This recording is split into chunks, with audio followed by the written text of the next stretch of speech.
in this episode of the Critical Oxygen Podcast. In this discussion, we've mentioned 6 cellular disturbances that are sensed by specific sensors to that stimulus that then translate into some intracellular signaling cascade that attempts to adapt, modify skeletal muscle. Hi, everyone. Welcome back to the Critical Oxygen Podcast, where we help you optimize your physiology and maximize your athletic potential. I'm your host, Phil Patterson, and today we're joined by continuing guest host, Dr. Robbie Jacobs, where we're going to talk about how our bodies adapt to exercise. Robbie Jacobs, welcome back to the show. Thanks, and Happy New Year's, everyone. You're going to probably hear this in March or April, but for us, it is January 2nd. 2024. So Happy New Year's, everyone. Happy New Year, everybody. And hopefully this is a good podcast episode to kind of kickstart everybody's reading into much, much deeper physiological mechanisms behind adaptations. Because I'll link to the paper that we're going to talk about today, and it is a doozy. 115 pages, over 1,000 citations, and chock full of pretty much everything you would ever need to know on what we know about how our bodies actually adapt to exercise. So it's exciting.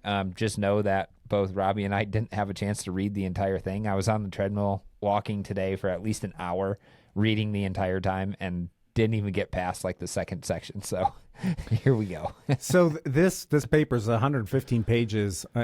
Granted, there's a lot of citations and everything, and the authors are Brendan Egan and Adam Sharples. So the previous article that I use to teach in some of my classes also had Brendan Egan with, who I believe was either the PhD or postdoc. Maybe she was his postdoc advisor, but Zerath. Julian Zerath. Yeah, that's a 2013 paper. I wonder if that's open access, because it talks about very similar things, but it is a fraction of the length. Yeah, well, I'll link to that one as well. I honestly, when I Googled, like how our bodies adapt to exercise within, Google Scholar, this came up first, and for some reason I just couldn't find the Egan and Zerath paper, but that is a very, very good one. So hopefully it is open access. If not, this one will give you all the information. Just in a little bit longer format. So what we'll try to do today is we'll try to distill things down, because I think what gets confusing, and I mean, I get intimidated still by some of these papers that are, 115 pages long, and they're talking about, post-translational modifications, changes in redox balance, all this other stuff. But the bottom line is that in order to understand how our bodies adapt to exercise, we have to understand how the muscle senses the stress of exercise. And by understanding the stress of exercise and how our muscle then signals for adaptation, we can start to understand, okay, well, how are things like moderate intensity training going to change the skeletal muscle signals that are going on? How is high intensity interval training? How is sprint interval training going to change these levers, or what I like to think of as like an equalizer? So if you're ever editing audio, right, you have like all your different frequencies that you can adjust.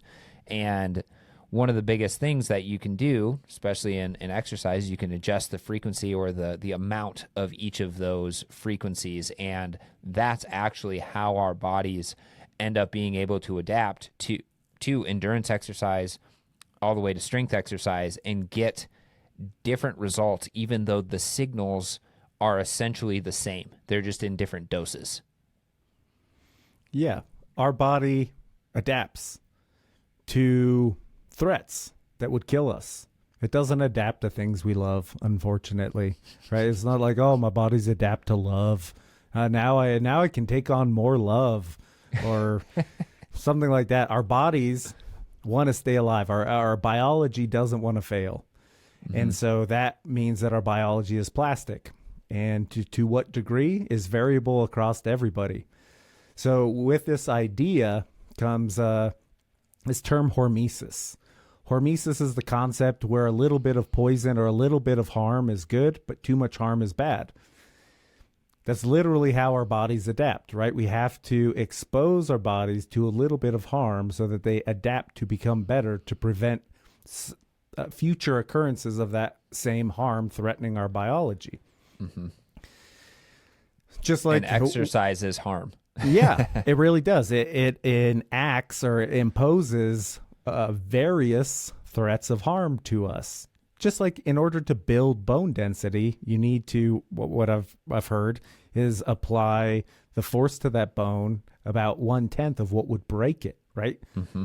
So you have to challenge the bone, not fully to snap it, but you have to challenge the bone's integrity in order for the bone to build. So with skeletal muscle and its very complex makeup, how in the world do we challenge skeletal muscle to adapt, right? Yeah, and the bottom line is well, the single best thing to challenge your skeletal muscle to adapt is exercise. For sure. And one of your bodies in general, not just skeletal muscle, but your bodies in general, right? Yes. Yeah, and that's something that I think we forget is like the reason why exercise is so good for us is because exercise imposes a stress. This stress then leads to upregulation of different signals, which we'll talk about in a little bit, that then lead to our body becoming more robust. So the next time we experience that stress, the amount of vibration of the needle is a little bit less.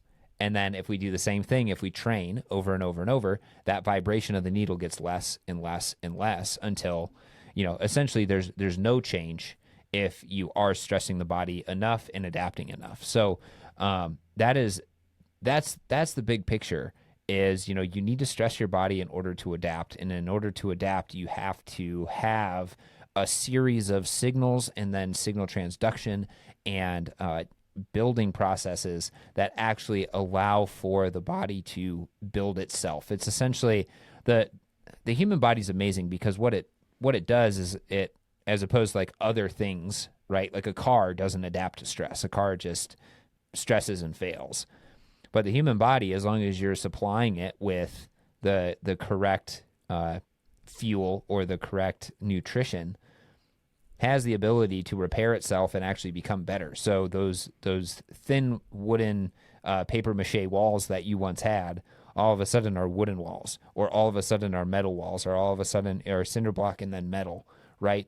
Because your body wants to survive, and the more stress that you're placing on it, granted you're actually recovering enough to adapt, the more fortified your body is actually going to be, which is pretty incredible. And very specific.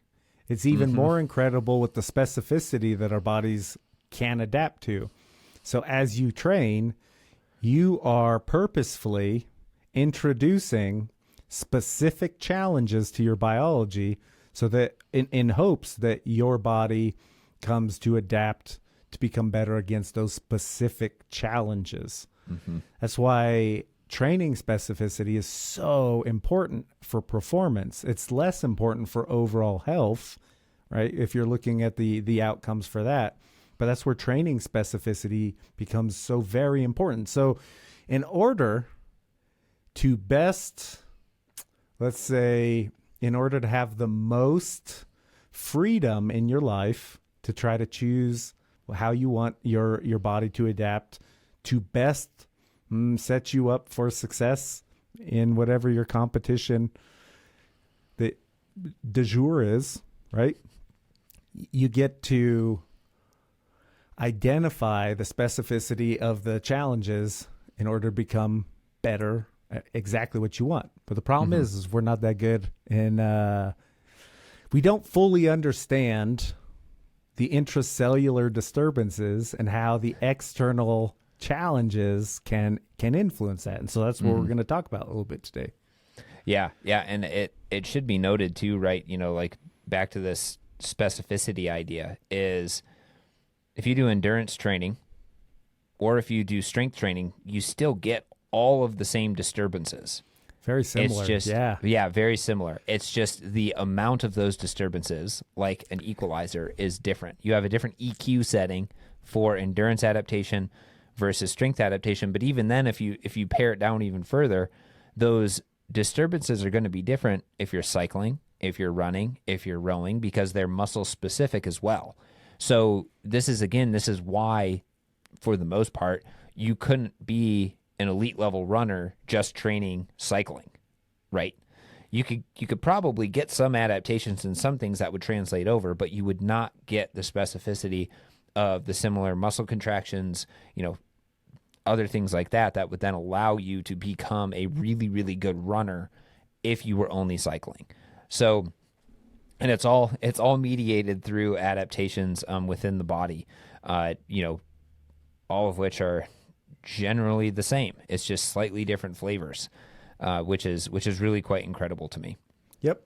And these cellular disturbances, like you were just saying, not only is it important, I say either signature or profile, because we're going to mention either 6 or 7 specific stimuli, but I think every single one of those stimuli, if it is changed indefinitely, meaning in a chronic state, those tend to be bad for health. You want transient or quick changes. And the profile or the signature, just like you were talking about, the very specific profile change will result in very specific adaptations. Mm-hmm.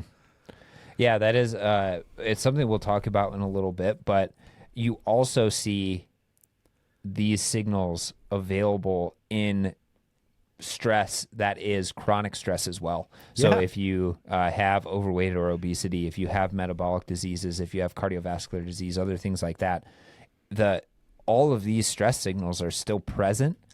It's just the time and intensity of those stress signals are different than, say, exercise. So one of the things that always like kind of blows my mind and kind of makes me want to start a book with it is like, just describing what is happening to somebody who is undergoing just moderate intensity exercise, right? Blood pressure is higher, heart rate is higher, hormones are being released.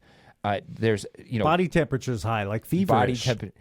Body temperature is higher. You have efflux of glucose into the blood, so you have higher blood glucose. All of these things, if you did not tell me that this person was exercising, I'd be like, oh my gosh, this person is having a massive coronary or heart attack, or they're in dire need of medical attention because of this reaction that they're having. But if you told me it was exercise, I'd be like, okay, that actually makes sense. But it's one of those things where like I said, exercise is a massive stress on the body, and the body is always fighting to reestablish a steady state or a homeostasis. It's always trying to bring the body back to some steady state. So in response to that, you have things like a release of hormones. Release of hormones, including catecholamines like epinephrine and norepinephrine, are what's going to help your heart rate increase, which will deliver more blood to the working muscle, and more specifically, more oxygen to the working muscle. It will liberate fat and glucose out of glycogen, or out of liver and out of adipose tissue, which will then deliver more nutrients to your muscle. And then on top of that, so that's just what's happening kind of on a global scale. And then from an intracellular perspective, shit's just going haywire, right? Like as soon as you start exercising, the main thing that your body is trying to do when you're exercising is it's trying to maintain energy homeostasis. So in order for contraction to continue to occur, we need to have enough ATP, adenosine triphosphate, which is the energy currency of the cell. In order to do that, we need to maintain our nutrient input,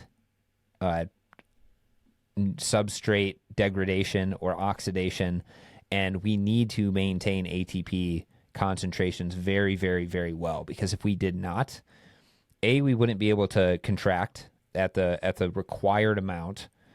B, we wouldn't be able to maintain, say, calcium homeostasis, or what would it be, like electrolyte we would go into homeostasis. rigor. I mean, that's such a good point. I've never thought about it like that. You hear people talk about what the cardiovascular system primarily regulates, and people think it'd be oxygen delivery, but it's pressure. Like your cardiovascular system regulates to control pressure. I've never thought like the cell regulates to maintain ATP, to maintain energetic balance. So all these disturbances that we're going to be talking about are derived from the cell's efforts to maintain ATP concentrations. That's a great point. I inherently guess I understand that because I first talk about skeletal muscle contraction. The second thing I talk about are the energetics to maintain that skeletal muscle contraction. Right. Yeah, I always, just because I am a skeletal muscle physiologist like yourself, I always start with, it's like the energetic need of exercise. Totally. Because I believe that energetic need is really driving all of the other responses, right? It really is. The upregulation in and oxygen delivery, right? It's like your body, through the metabolites that are being released from your muscle is going all hands on deck, release the hormones that allow for heart rate to go up, that allow for, substrates to be, broken down and transported into the blood, all of this other stuff. So I start with the energy portion of things, and then you can actually start to understand all of the other responses of exercise, or of our body to exercise. So, and it also starts. It starts to make sense why a harder intensity may lead to more adaptation, because you're challenging that energetic stability more, or a different type of adaptation. Yeah, totally. Right. Depends on what we're talking about. It all depends. It all depends. And I'm going to get a tattoo on my forehead that says, "It depends." No regrets. Yeah, and it depends. No regrets. No regrets. We'll talk about how, different exercise intensities could result in different changes to these signals. But let's actually just start to dive into what these signals are. I think we kind of started with it, right? Energetic signals are probably the first and foremost what we're going to actually think about. Energetic and mechanical, right? Because those are the two ends of the spectrum. That the one thing that this review starts off with that I loved is they immediately started off by talking about endurance exercise being related to mitochondria in the muscle and strength being related to the size or hypertrophy of the muscle cell. So those are the two most obvious challenges, right? Energetic strain and mechanical strain. Yep. Energetic strain and mechanical strain are the two big ones. And from an energetic perspective, without actually going into, like a 300 level exercise physiology course, which might take us a little bit longer than an hour's worth of podcast time. But what's happening is at the very beginning of exercise, your body needs to break down ATP in order to release energy in order for contraction to occur. Along with that, what is happening is we're taking off at least one of the phosphates of ATP, and we're starting to accumulate ADP, adenosine diphosphate. It's got two phosphates. There's a few chemical reactions within the body that can continue to occur that takes one of those phosphate groups off an ADP, puts it onto another ADP, and then you get ATP to replenish the ATP for contraction, but also a molecule called AMP, adenosine monophosphate. Adenosine monophosphate is a very, very potent signaling mechanism, or signaling molecule, and it's thought, or it's been shown, that ratio of the amount of AMP to ATP that you have in your body is directly affects your energy status, in a sense. So the more AMP you have, or the less ATP you have, the higher that ratio is going to be. The higher that ratio of AMP to ATP, the more activated that energy stress signaling pathway is going to be as well. Yep. It's the odometer. I was thinking, is that right in the car where you're looking at your speed? Is it called the odometer? No, odometer is your mileage. Oh, why is it called? When you're looking why at is the mileage called an odometer? I don't Is know. the speedometer? A speedometer, yeah. A speedometer is how fast you're Speed going. meter, speedometer. It's a Why in speedometer. the hell is mileage odometer? If anybody knows, Confusing, comment down below. But you're right. The ratio of AMP to ATP is like the speedometer for energetic strain in the cell. Mm-hmm. Yep. Odometer. So you Ridiculous. have so that's first and foremost, you have an energetic stress. And with endurance exercise, again, primarily we're looking at energetic stresses that are going to drive these adaptations. The next thing you have for any sort of contraction, when a signal comes down, oh man, I should have practiced this, comes down the sarcolemma basically perpetuates that signal deep into the muscle then depolarizes, releasing calcium. Calcium release actually is what allows for our myosin and actin heads or sites to bind together and then create the force and the movement of the myosin heads over the actin. So calcium is the next thing. So there's an increase in intracellular calcium because typically calcium is held in the sarcoplasmic reticulum, but when contraction is occurring, calcium is released into the sarcoplasm where it can then bind the tropomyosin, move it out of the way, right? The tropomyosin move it out of the way, and then myosin and actin can actually bind to each other. And the amount of calcium released is directly related to the intensity of contraction. Yes. So that calcium, that intracellular calcium, will be high with a maximal contraction. It'll be a lot lower with a submaximal contraction. So really, the strength of the contraction is going to gauge how much calcium is released in order to facilitate muscle contraction. Yep, exactly. And when we're talking about maximal versus submaximal, endurance exercise is very, very submaximal. If you're looking at it on a scale of a 1 rep max, for example, to, just running. And that's something I think that people tend to forget is that when you're cycling, when you're running, you're operating at a very, very low proportion of your maximal force output comparatively, to if you were to do like maximal strength training and you were able to optimize or lift as much weight as you possibly could. So calcium wise, this may change, but if you're thinking of somebody exercising at their critical power, so kind of the maximal power that is able to be sustained, that's roughly around 40% of your maximal voluntary contraction. Just to give you an idea.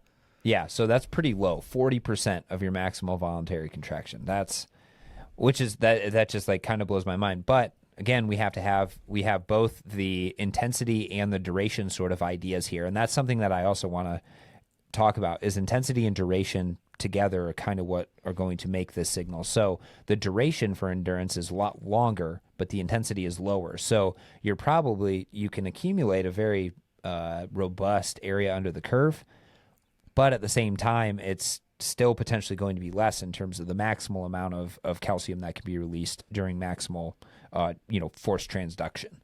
So then if we're continuing down, the next thing is redox balance, which this always kind of trips me up. So I'm gonna try not to make it super, I thought you were going to say, so I'm going to pass it to you. Yeah, no. I'm going to try to explain it first, and then I'll have you clarify. So when we talk about redox balance, it's essentially our balance of particles that can be reduced and particles that can be oxidized.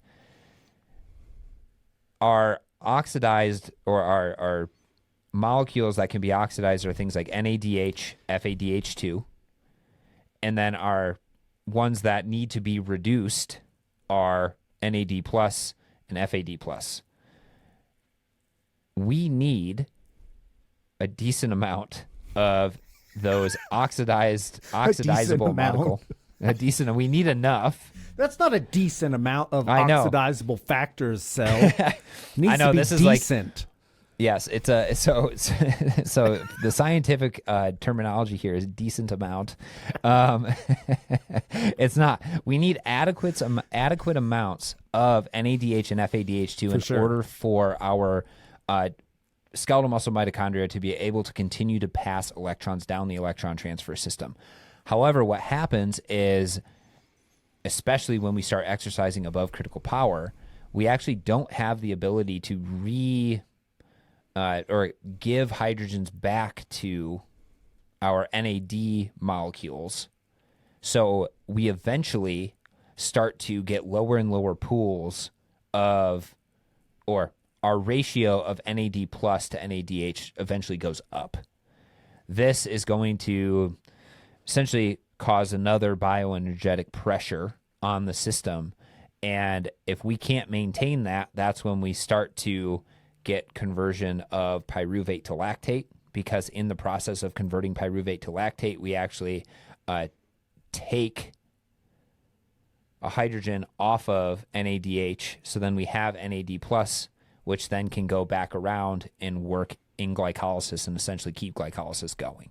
So we get a ratio of higher NAD to lower NADH, and that is a change in redox balance within the cell.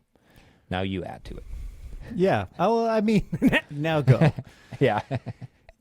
So when we were talking about mitochondrial function, we were using that Neufer paper to describe how the mitochondrion facilitates oxidative phosphorylation and produces ATP, right? Mm-hmm. And it's all dependent on the reduction potential. Mm-hmm.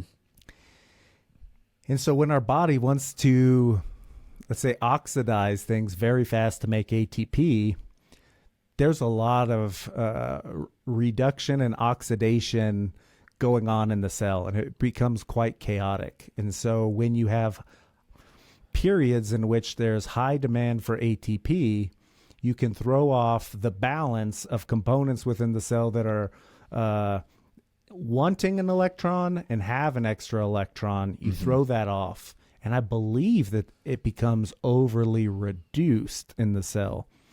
And that's a problem because we need that redox balance in order to maintain ATP production. Mm-hmm. I want to add this because I've just started thinking about it. We generally talk about the cell as a whole, but there's compartments of the cell, right? So in the mitochondria, if you have a high amount of NAD, which is, I can never remember, is that the reduced or oxidized? The oxidized form. Okay, so if you have a lot, because it's the oxygen has oxidized it. It's taken that electron. Oh, it's been right. oxidized. It's been oxidized. Yeah. Oh man, bringing it back.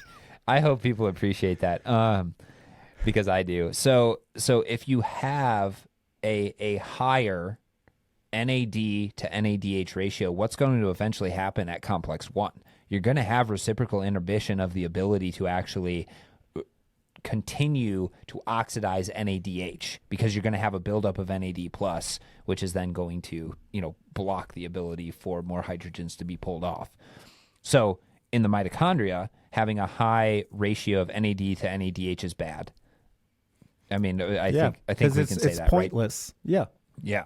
It's going to result in potential inhibition of complex 1.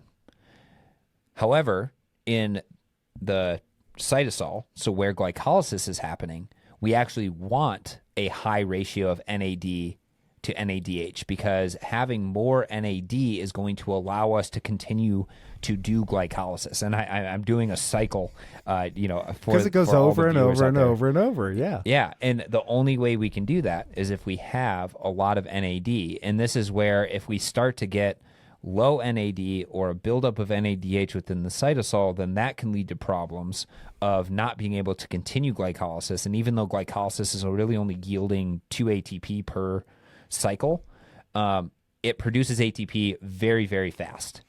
And it feeds our mitochondria. So if you're sure, we're going to lose out on the 2 to 3 ATP per glucose molecule is coming from, let's say I said 2 first, blood glucose or skeletal muscle glycogen respectively. You're also going to lose out on those beautiful substrates fed to the mitochondria. Yep, pyruvate or lactate. Problem. Exactly. Yes. So this is where, again, you start to get if you start to run out of those pools of NAD+, then you start to get conversion of pyruvate to lactate, because you need to take away the hydrogens from NADH that are within the sarcoplasm, and you need to take those hydrogens somewhere. you just need to take them somewhere. So you put them on lactate, ship them out of the cell to either a type 1 fiber or a more robust fiber that's going to be able to use that lactate, or into the blood where it can be picked up by another cell like the liver or the brain or the heart, for example, and then be reconverted into pyruvate and then enter into the TCA cycle within the mitochondria. So the point is that redox balance is actually pretty challenging to really understand, because there are so many cellular compartments, but it's a measure of energetic stress within the cell. So I would expect,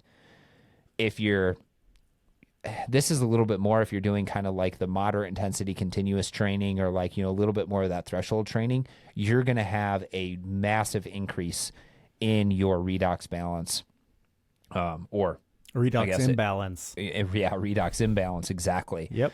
So that's there. Another one that they talk about is a decrease in partial pressure of oxygen. So when you initially start exercising, if you are coming from a background that's like, the first 10 seconds of exercise are anaerobic, non-aerobic, and then the next are, the next 30 seconds to 2 minutes are glycolytic, and then finally the mitochondria kick in, then this wouldn't make any sense to you, because you're like, well, how could oxygen tension be going down if I'm just doing a sprint? That's wrong. So immediately upon contraction, ATP is starting to be hydrolyzed. That results in an increase in ADP into the cell.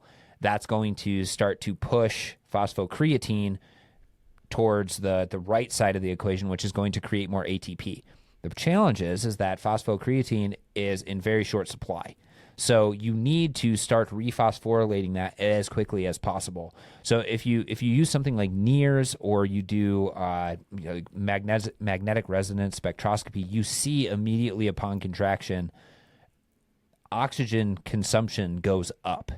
So the amount of oxygen within the cell actually goes down, because our body is not ready, the oxygen tension within the cell goes down because our heart is not actually beating enough blood to the muscle to supply enough oxygen. So you see an immediate decrease in oxygen tension within the muscle, and then eventually once your heart rate and once blood flow and everything starts to ramp up, your mitochondria have most, if not all, of the intermediates necessary to continue to use that oxygen at full bore. So you really are reducing the partial pressure of oxygen within the mitochondria immediately upon exercise, and then that's going to stay low because you're going to just continually be reducing that oxygen into water. And that, and that is one very, very important signal, for these this endurance phenotype, as it were. And I think it's one of maybe, maybe I shouldn't say it's one of the. It's hard. It's hard to understand, because our body doesn't, just like our body doesn't want ATP, to go without ATP, our body does not want to go without oxygen. So there are mechanisms in our body to try to maintain oxygen tension even at the level of the cell. Mm-hmm. And so the periods of hypoxia, you'll read articles that say skeletal muscle never becomes hypoxic. Now, overall, I would say that that's probably a fairly accurate statement. The certain sections of the cell probably do become transiently hypoxic. The thing is, we don't store oxygen in our cells like we store carbohydrates or fat. And there's a little bit of oxygen bound to hemoglobin that probably is equivalent to the little bit of ATP that we have stored free in our cell. I bet you there's some. But as soon as we activate increased rates of oxidative phosphorylation in our mitochondria to make ATP, oxygen is used and it's pulled from the myoglobin that's holding on to the oxygen in the cell. Well, and I don't know if you remember this because this was something that we discussed throughout your master's. I wasn't planning on talking about this today, so I may be a little bit clunky in how I talk about this. Myoglobin, deoxygenated myoglobin, then has the ability to become a nitric oxide producer. And nitric oxide actually binds to cytochrome C and prevents oxidative phosphorylation, prevents oxygen from binding to it. And so there is a theory out there that when myoglobin becomes deoxygenated, it becomes a producer of nitric oxide, inhibiting respiration, inhibiting oxidative phosphorylation, which will immediately allow the oxygen tension in the cell to rise again before... by the time that you increase oxygen so much that myoglobin now is bound to oxygen, and it will facilitate, it will release its inhibition on oxidative phosphorylation, so you'll be able to go. So it's really difficult to identify these hypoxic transients in the skeletal muscle during exercise training, which, like you said, is an obvious, it's a noted and important sensor and stimulus to induce adaptation. Yeah, I wonder too if myoglobin is also signaling at that point nitric oxide production for things like endothelial nitric oxide, which is then going to activate capillary beds and other things. So it's inhibiting oxidative phosphorylation, but it's also stimulating blood flow to the area to essentially, it's like a coupler. It's like coupling an improved oxygenation of the cell. Yeah. And then I wonder on top of that, is that how? So then how would nitric oxide supplementation then be facilitating, the those increases in performance or the increases in efficiency to the mitochondria? Maybe it's just. Because everyone's like, oh, if you take nitric oxide, it makes your mitochondria more. You think it's vascular? Okay, I think it's mostly vascular, improving blood flow. I don't think that any increased nitric oxide production makes its way to the mitochondria through any exogenous sources that we're taking. I believe that primarily those are probably going to be improving performance through vascular control of the micro circulation. Which then, if you can control your microcirculation better, you can vasodilate more readily and then more precisely change redirect the oxygenation or oxygen to the muscle that needs it, and then you don't have to have as much inhibition of cytochrome C in order to actually keep all of that going. That makes sense. I would something though that that I've always kind of thought about is, the oxygen tension goes really, really low, but that's got to be that part, at least partially by design, right? It's if you have oxygen available, it doesn't make sense to keep that oxygen in oxygenated form. It makes more sense to take an electron, put it on there, bind it with, hydrogens, and just continue the reduction of oxygen. So within the mitochondria, isn't like the partial pressure of oxygen get to like between 0 and 5 milligrams and maybe of mercury? So theoretically, I believe the tension in the mitochondria should be 0. I don't think there's no oxygen. If you have oxygen enter the mitochondria, then you're going to have oxidative phosphorylation. Pretty sure, or you would lose it to reactive oxygen species production. It's going to react to something. I would say that it'd be considered like maybe 1 to 0 in the mitochondria. Mitochondria are considered the oxygen sink for sure. Yep. So, okay.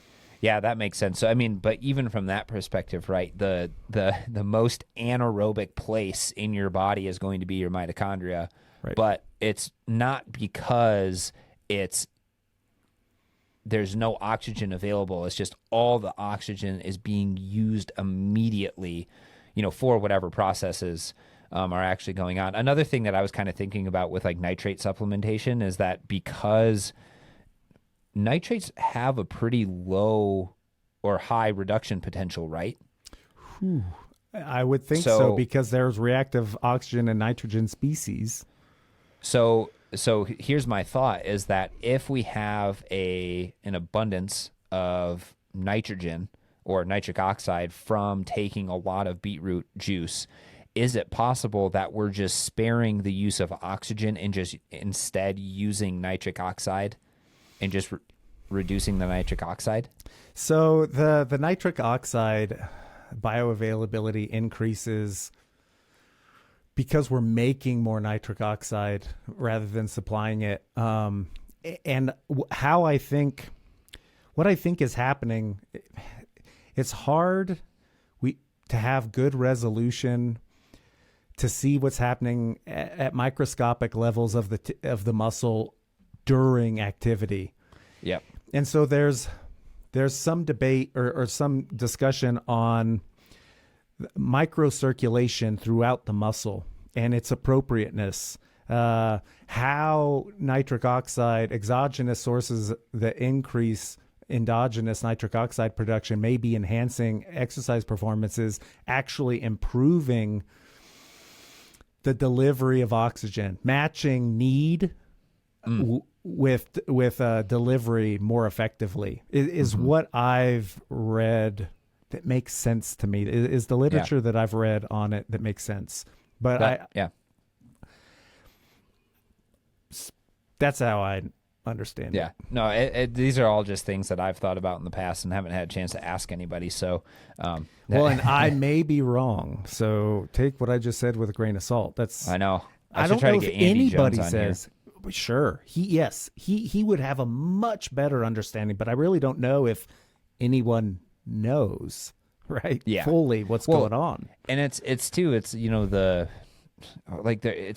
so transient. Like talk about, probably on like the level of like milliseconds of being able to actually like detect changes and stuff. So it's like, even if we were able to, like nitrogenate, to add a lot of nitric oxide into say like an O2K, that would kind of, we would have to obviously be able to detect changes in nitric oxide right within the chamber. But that would be, one way I would go about it is if I really thought that, maybe nitric oxide is sparing oxygen utilization, making us more efficient, that would be the first place that I would start. But I don't even know if it's even possible because of how interesting. Reactive it is. I wonder if you could introduce like a myoglobin type substance into the chamber and you could drive oxygen tensions down and provide the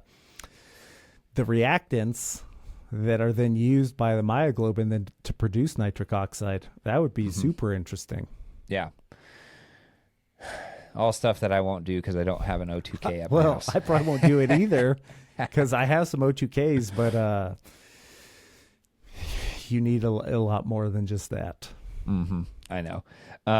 So for any of you, those of you who are interested in this whole idea of like myoglobin, sort of like residual oxygen stores, and you have like a NIRS device, like a Moxie monitor or something like that, I implore you to put it on and do a workout where you do a hard warm-up. So immediately at the start of your warm-up, just start that warm-up and just, kind of go about your day. So do like for example, for me, I know that I could probably get low-ish oxygen tension with 180 watts or something like that. Start my warm-up at 180 watts because I have a feeling that a lot of people have this propensity to go too hard during their warm-ups. Start it and do 180 watts and see, how you change you'll see oxygenation come down and it's going to stay low that entire time, no matter how high your heart gets. It's not going to come up? It won't start to come up? No, I don't think so. And the reason why I don't think so is because I think that you're going to drop your myoglobin and then you're going to be maintaining that power output afterwards. And your body is just going to get to a point where you're matching delivery with demand.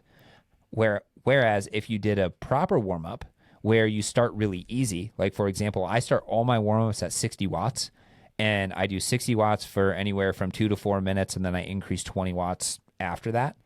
You see, actually, sometimes it doesn't even come down because it's so easy, but sometimes it'll come down and it'll immediately start popping back up.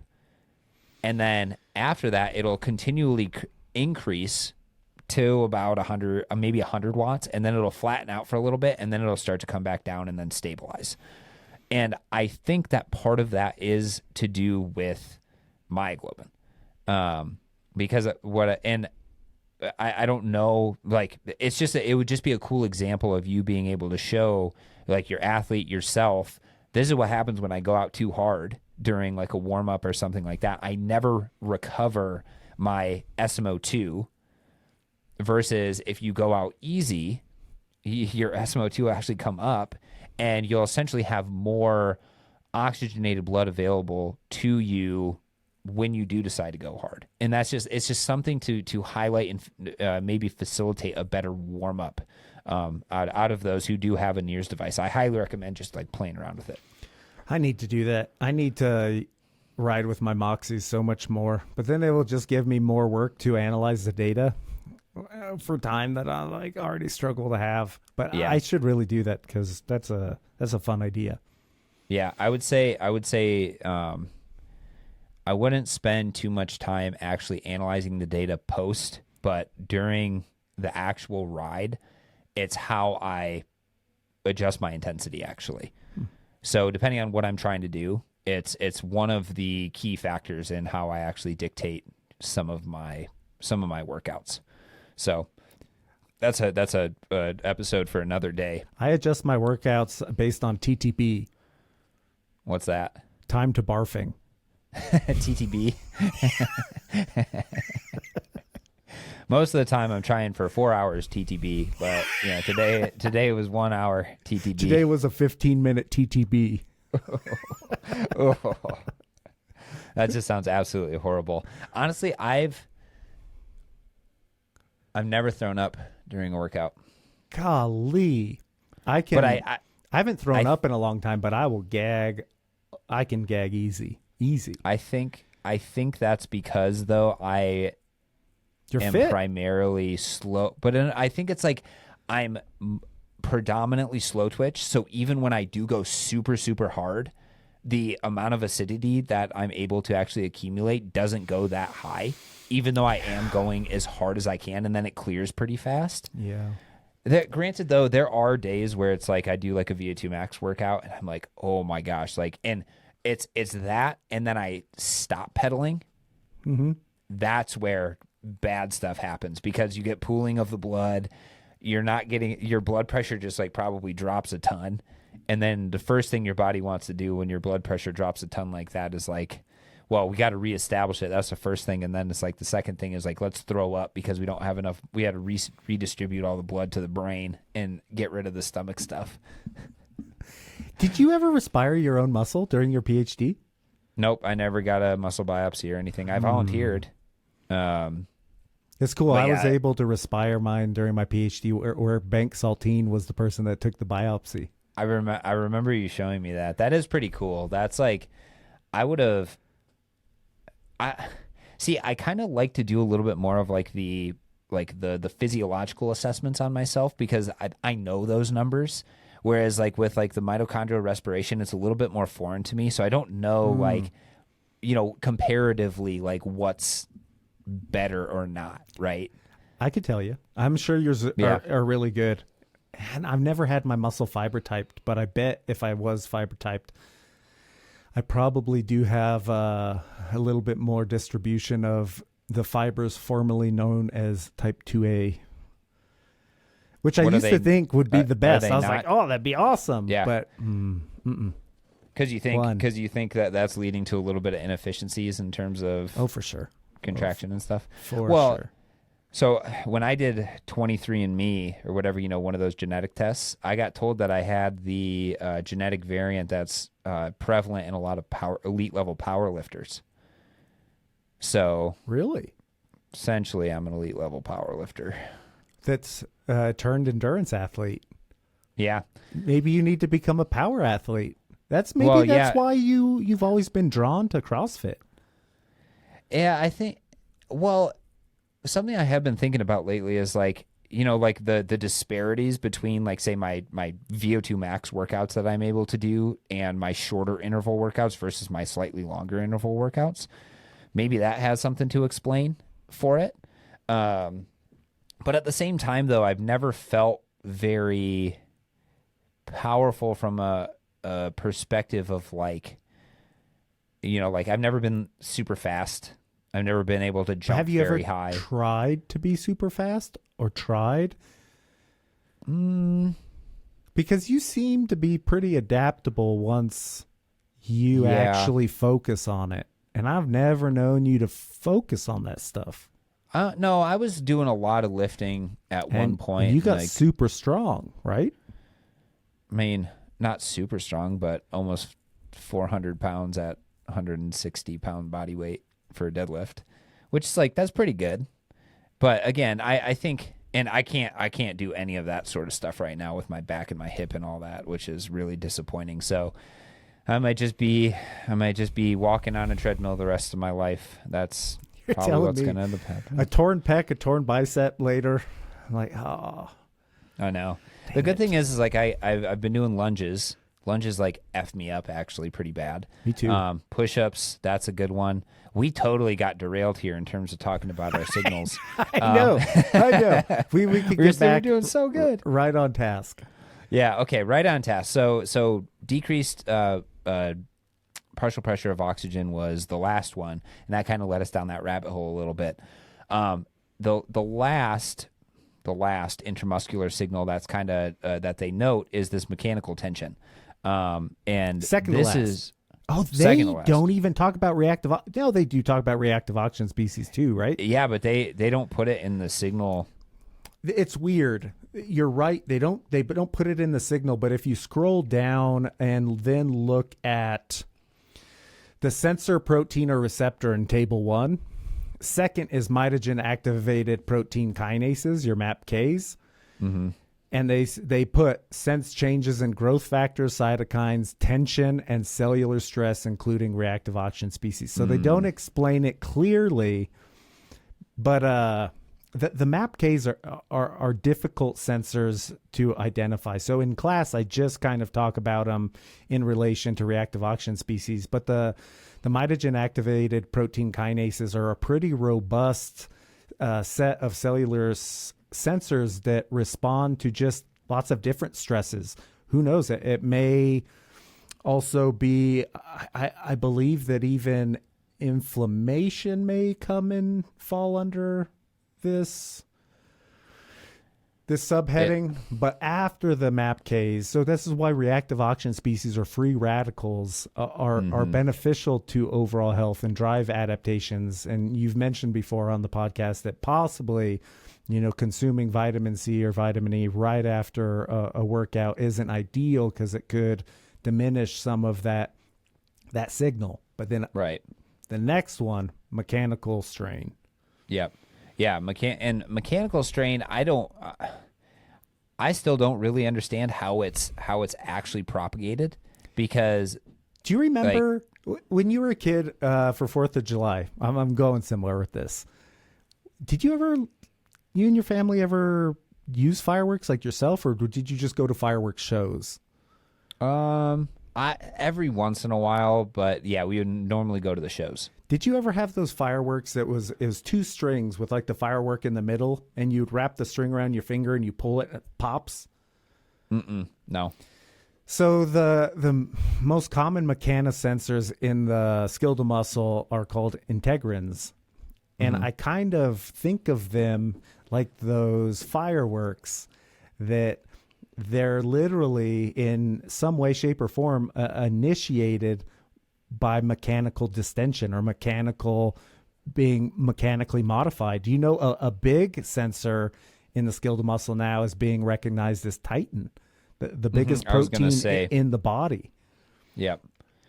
Yeah. So essentially there is some way for our body to basically to monitor the stretch of the muscle, because whenever you're contracting, there is either stretching or compression, and that mechanical tension, right, it's going to be present during endurance activity, maybe more so in eccentric loading than concentric loading, but it is for sure going to be the primary or one of the primary signaling mechanisms for strength training. So this mechanical tension is also, very important. And I think too, like something that isn't really talked about, but kind of mechanical tension is muscular pressure, right? Because you're not just contracting along a line. It's contracting, when you're contracting really hard, it's contracting in. When you're relaxing, it's alleviating that. And with that mechanical sensations, you're also going to get changes in partial pressures of oxygen, redox balance, other things like that. So none of these things are in a vacuum, right? You can't just have mechanical tension. You have bioenergetic stress that goes on. You have compression of blood vessels that happens, which could probably result in changes to partial pressures of oxygen and other things like that. And again, it's all of these signals that kind of result in these changes that get propagated, or these changes or these adaptations that we see with different types of exercise. And I guess the last thing that we can just touch on real quick is they also talk about extracellular signals, which are the release of catecholamines, which are epinephrine and norepinephrine, or kind of upregulatory hormones. And then they just say hormones as well, things like IGF-1, testosterone, other things like that. And the release of these hormones is a little bit more from a whole body perspective. And I guess too, you also have proteins and other things that are being released from the muscle, released from the adipose tissue, released from the liver. And these are called myokines or cytokines, or adipokines, depending on what tissue they're coming from. And all of them have signaling effects within different tissues. Lactate is a perfect example of that. If you have high amounts of lactate within your blood, you better be sure that lactate is going to have some effect on the tissue that it eventually either binds to or gets uptaken into. So we really just scratched the surface here in terms of like the signals and all of that. It's a 115-page paper. Yeah, it's going to take us a little while. And there's another discussion we've been having offline. I don't know if we've mentioned it on the podcast, but I really do think heat is another important signaling agent, because, and the reason that isn't mentioned here, and the reason I say that is because you can have, and maybe we can debunk this a little bit, but you can have incredible changes to skeletal muscle, cardiovascular stuff by just putting yourself in a hot environment. Yeah. And maybe it's because that heat is a different type of stress. So maybe that's what it is. Maybe as opposed to, exercise being the stress, heat is also a stress. And then that heat is going to change the signals within our muscle, within our, I know hormones are released, when you're when you're sitting in the heat for a long period of time. So that's going to have effects on changing how the body is and all of that. So maybe that's where it is. Maybe heat is not a signal. Maybe heat is more of the stimulus for change. Yeah. Yeah, I'll even take it a step further, and I tend to be the one that plays what I say more carefully. I guarantee that heat is a vital component, central in its importance to skeletal muscle adaptation. But exactly how it helps to facilitate adaptation is not fully known. Like we were talking offline before, in my skeletal muscle physiology class, I teach it as a seventh stimulus that is conveyed through a sensor being heat shock proteins, but that may be very inaccurate. What's interesting is thus far in this discussion, we've mentioned 6 cellular disturbances that are sensed by specific sensors to that stimulus that then translate into some intracellular signaling cascade that attempts to adapt, modify skeletal muscle. if you look at the factors that increase heat shock proteins in skeletal muscle, it's the same 6 disturbances. And so, yeah, like you said, maybe heat is another stimulus. There's so much redundancy, right? It's you can't have energetic strain without redox strain. And you can't have energetic strain really without thermal calcium strain and a thermal strain or increase in reactive oxygen species. And so there is definitely redundancy. And our ability to understand all the nuance of these, we're so far away, it's silly, but at least we are honing in on these, just a couple, just a few cellular stimuli that lead to very robust abilities to adapt the scale of the muscle. Yeah, and it's those redundancies that actually allow us to be robust as humans. Yep. Because if we did not have redundancies within our signaling molecules and mechanisms, if one of those went out, then we would not be a viable biological specimen. Think about muscle imbalances, and then translate that into cellular imbalances. We'd be terrible. I'm terrible at maintaining proper muscle balance to get all these little injuries. If we had to worry about balancing the cells, the components, characteristics in the cell, we'd be terrible. We'd be dead. Well, so here's what happens though is when we do see where we see in biology there are little to no redundancies, like insulin, for example. There's no other hormone that acts like insulin, but there's a bunch of other hormones that act like catecholamines. If you mess up your insulin signaling pathway, that's where you start to have real big issues, type 2 diabetes, coronary artery disease, all of this other sort of stuff. And it's really, really hard to rescue that after it's gotten to a point where you are insulin resistant or insulin intolerant. So, I mean, we have examples, like the human body is not, a perfect, list of redundancies with because as we evolved, did we ever struggle with any type of environment in which we had our ancient ancestors had to deal with hyperinsulinemia? Yeah, overabundance of food. Maybe from the perspective of like you found a beehive and you decided to eat all the honey in the beehive. They probably died. Hyperinsulinemia. They probably died by the bee stings. Yeah. So if they were lucky enough to get the bees or the beehive, right, that was probably after a long day of tracking stuff down, tracking animals, doing other things like that, where all of their GLUT4 is already upregulated. They have low, blood glucose or maintain blood glucose, but they're pretty adapted to fat oxidation as it is. Then they get all of this, glucose hitting their system. Their body's like barely seen this. So first of all, it's going to go to muscle glycogen storage, liver glycogen storage, all of that. Second of all, it's going to be preferentially oxidized. And third of all, it's not happening every single day, right? It's exactly like kind of how we started this, is that exercise is a massive transient stress, whereas chronic diseases are extended stresses over extended periods of time that are a little bit lower grade. Yep. So the time component comes into effect here as well. So I'll leave you guys with that.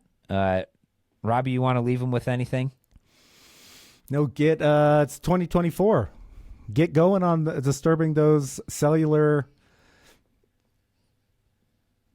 I was going to say disturbing those cellular sensors. Disturb your cellular environment, activate those sensors, get going in 2024, even though you're going to be listening to this well into the year. March.